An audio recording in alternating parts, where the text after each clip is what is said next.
Hello everyone, so this is Ali Inayat and I am making this video for StudySpacePK.com.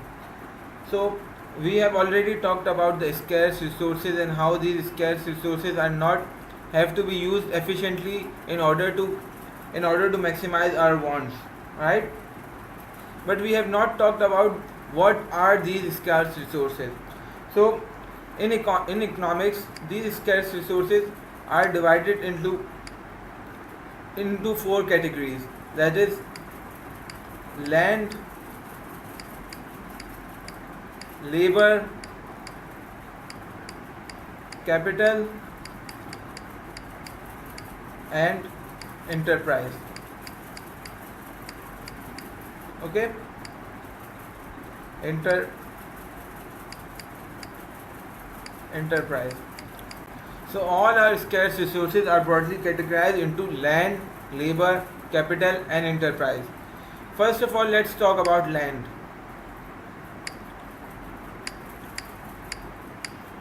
This land includes all natural resources,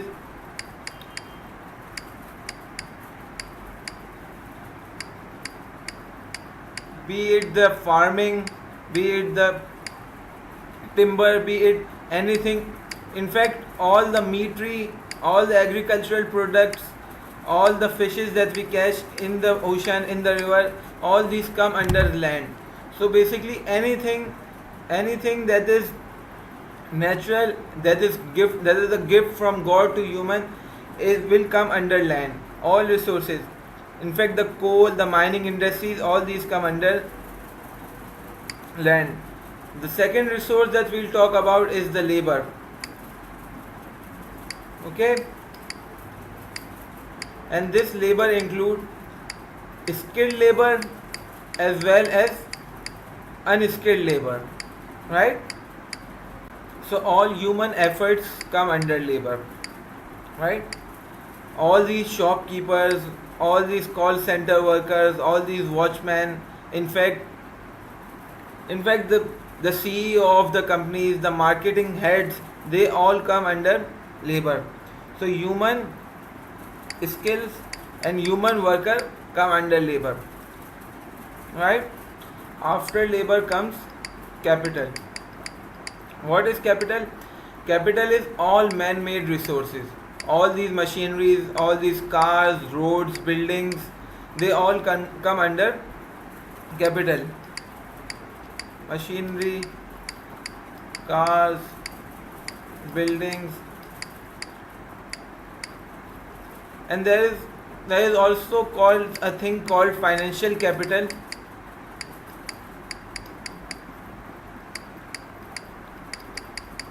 And this financial capital include all your currency notes, bank accounts.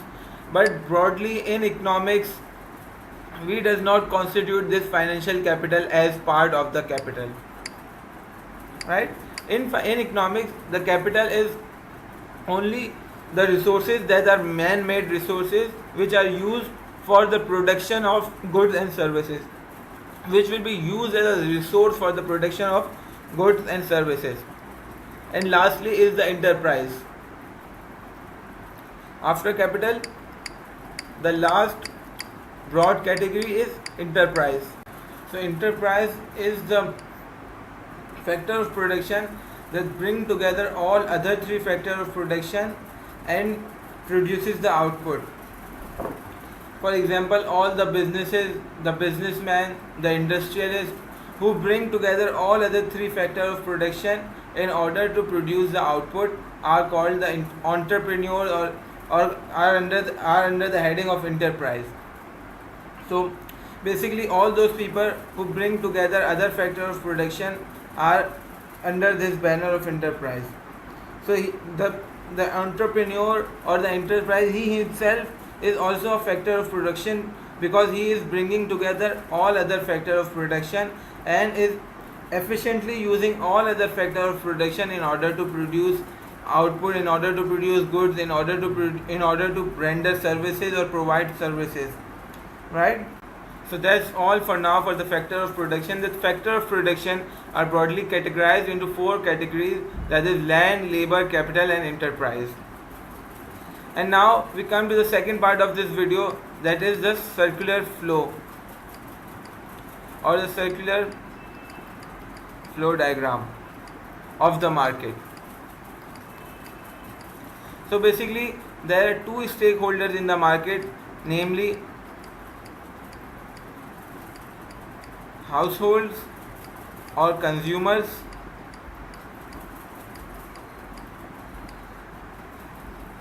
and the producers.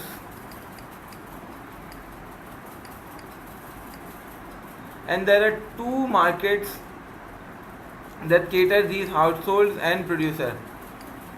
Firstly is the product market, in which the output is sold from the producer to the consumer.